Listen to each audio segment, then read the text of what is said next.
রব্বুল আলামিন সূরা লুকমানে 14 নম্বর আয়াতে করিমে ইরশাদ করেন,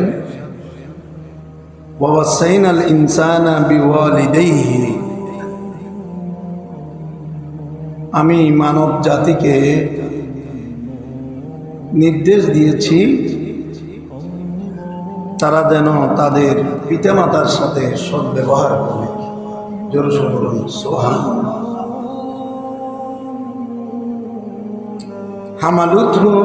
হামালাতহু উম্মুহু, বিশেষ করে তার মার সাথে ভালো ব্যবহার করতে হবে। মায়ের সাথে ভালো ব্যবহারের জন্য আমি আল্লাহ নির্দেশ দিয়েছি, কারণ মা তাকে অনেক কষ্ট করে গর্ভধারণ করে। ওয়াহানান আলা ওয়াহানিন, কষ্টের পর কষ্ট। 10 মাস আমরা বলি, 10 মাস 10 দিনের কথা মানুষের কাছে প্রচলিত আছে। 9 মাসও হতে পারে, 8 মাসও হতে পারে, সর্বোচ্চ 10 মাস, যেটাই হোক, 8, 9, 10, আমাদের জন্য 8 মাস 9 মাস। কিন্তু যিনি গর্ভ ধারণ করেছেন, যে মা তার পেটে সন্তান ধারণ করেছেন, আমরা স্বীকার করি না করি, আল্লাহ কিন্তু স্বীকার করেছেন। আল্লাহ বলেন ওয়াহানান আলা ওয়াহানি, কষ্টের উপর কষ্ট মা তাকে গর্ভে ধারণ করেছে। 8 মাস 9 মাস 10 মাস তার পেটে ধারণ করেছে। কি যন্ত্রণা! এই যন্ত্রণার কারণে নির্দিষ্ট টাইমের আগে মা কোনোদিন পরিবারের কারো সাথে এই শেয়ার করে নাই, খুব কষ্ট হচ্ছে, অপারেশন করে এটাকে আমি বের করে দিই, ফেলে দিই, এই কথা মা কষ্ট সহ্য করতে রাজি, কিন্তু বাচ্চাকে ফেলে দিতে রাজি নয়। জোরে বলুন সুবহানাল্লাহ। আল্লাহর ভাষায় অনেক কষ্ট, বিশেষ করে মা। এরপর যেদিন 10 মাস তো ধারণ করেছে, ওয়াহানান আলা ওয়াহানিন,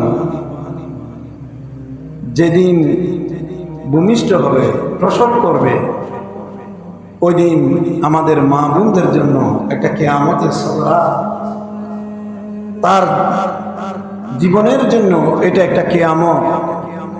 কিয়ামতের ময়দান শুরু হওয়ার আগেই তার জন্য কিয়ামত হচ্ছে সন্তান প্রসব করা। আমার আল্লাহর ভাষায় আল্লাহ বলেন, কষ্টের পর কষ্ট ধারণ করে, স্বীকার করে বাচ্চা ধারণ করেছে, প্রসব করেছে। ওয়া ফিসালুহু ফি আমাইন, আর 2 বছর মায়ের শরীর থেকে, মার শরীরকে সে শুষে, অর্থাৎ দুধ খেয়ে খেয়ে আর 2 বছর সে সময় নিছে।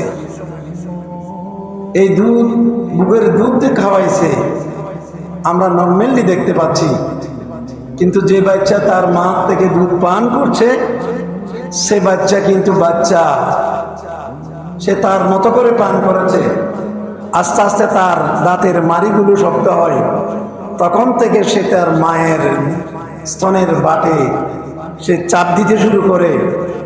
এই একেবারে এই বাটটা অত্যন্ত সেন্সিটিভ জায়গা, একটু মারি দিয়ে চাপ দিলে মা যে কত কষ্ট অনুভব করেছে, এই কষ্টের কারণে ছেলেকে দুধ খাওয়া বন্ধ করে নাই। জোরে জোরে বলুন সুবহানাল্লাহ। অনেক ছেলের 7 থেকে 8 মাসের মধ্যে দাঁত উঠে যায়, আপনারা জানেন।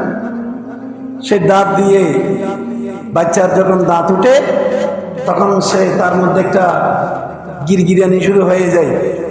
আপনি ওই 6-7 মাসের বাচ্চার মুখে যদি হাত দেন, তার মুখের মধ্যে যদি আঙ্গুল ঢুকিয়ে দেন, ওই বাচ্চা আপনাকে কামড় দিবে। জোরে সোরে বলুন সুবহানাল্লাহ। আঙ্গুল কিন্তু বেটা মোটামুটি সহ্য করতে পারে, কিন্তু এই কামড়টা যদি মায়ের দুধের বাটে দেয়, মা মূর্ছা যাওয়ার অবস্থা হয়, এরপরও মা তার সন্তানকে ছাড়ে না। জোরে সোরে বলুন সুবহান। প্রিয় ভাই, আমার রব্বুল আলামিনের বয়ান দেখুন, মার বয়ান দিচ্ছে, মায়ের ওয়াজ করতেছে আমার আল্লাহ। জোরে সোরে বলুন সুবহান। ওয়াহানান আলা ওয়াহানিন ওয়া ফিসালুহু ফি আমাইন, দুইটি বছর দুধ পান করিয়েছে। আমরা স্বাভাবিকভাবে নিচ্ছি এই দুধ পান করানো এটা অনেক কঠিন। কঠিন না হলে আল্লাহ এখানে কোরআন শরীফের মধ্যে এটা রেকর্ড করতেন না, আল্লাহ বলতেন না। এই জন্য আল্লাহ বলেন আনিশকুরলি, বান্দারে প্রথমে আমি খালেক হিসেবে, মালিক হিসেবে, সস্তা ক্রিয়েচার হিসেবে তুমি আমার শুকরিয়া আদায় করো। আলহামদুলিল্লাহ বলে, আর জোরে সোরে আলহামদুলিল্লাহ। আমাদের খালেকের নাম কি? আল্লাহ। আমাদের স্রষ্টার নাম কি? আল্লাহ। আল্লাহ বলেন আমার শুকরিয়া প্রথমে আদায় করো। ওয়ালি ওয়ালিদাই, আমার পরে, আমি আল্লাহর পরে যার শুকরিয়া আদায় করবে সে হলো তোমার বাবা এবং তোমার মা। জোরে সোরে বলুন সুবহান। আমি স্রষ্টা, কিন্তু আমি স্রষ্টা হলেও আমি তোমাকে পৃথিবীতে পাঠানোর জন্য একটা মাধ্যম, আমি একটা উপকরণ ব্যবহার করেছি। সেই উপকরণের একটার নাম হচ্ছে বাপ আর একটার নাম হচ্ছে মা। জোরে সোরে বলুন সুবহানাল্লাহ। এই দুইটা উপকরণের মাধ্যমে তুমি পৃথিবীতে এসেছো।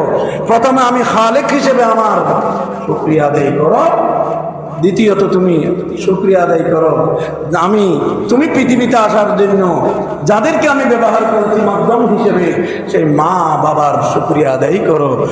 জোরে সোরে বলি আলহামদুলিল্লাহ, আর জোরে সোরে বলি আলহামদুলিল্লাহ। প্রিয় হাজরিন, আল্লাহর প্রশংসা, আল্লাহর শুকরিয়া আলহামদুলিল্লাহ দিয়ে আর শুকরুলিল্লাহ দিয়ে, আর মা বাবার শুকরিয়া দেয় আলহামদুলিল্লাহ দিয়ে নয়, আর শুকরিয়া দিয়ে নয়।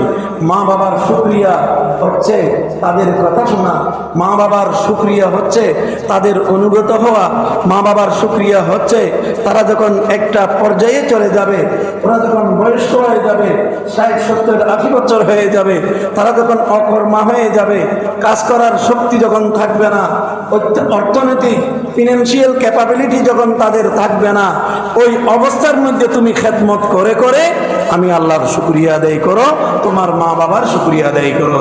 জোরে সোরে বলুন সুবহানাল্লাহ। আল্লাহ আমাদেরকে মা বাবার শুকরিয়া আদায় করার তৌফিক দান। আর জোরে সোরে বলি আমিন। আল্লাহ শেষের দিকে বলেন ইলাইয়াল মাসির, ইলাইয়াল মাসির।